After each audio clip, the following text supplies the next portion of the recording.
Ang nakikita mo na lang sa buhay mo ay puro problema. Pustahan tayo sa mga nagdaang araw, puro ka na lang galit. Galit na ang turing mo ay part na ng buhay mo at araw-araw mo parang normal na sa'yo ang magalit dahil sa laki ng mga problema mo. Pustahan tayo. Wala kang best friend, wala kang ka-close na tao dahil every time na magkukwento ka, puro ka na lang reklamo sa buhay. Lagi mo na lang sinasabi kung gaano kabigat ang mundo dahil sa problema. Kapag ikaw to, bulag ka na sa mga magagandang bagay na binibigay ng Diyos sa iyo araw-araw.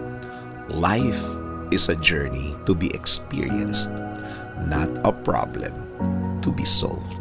Sabi nga sa Psalm 46:1, God is our refuge and strength, a very present help in trouble.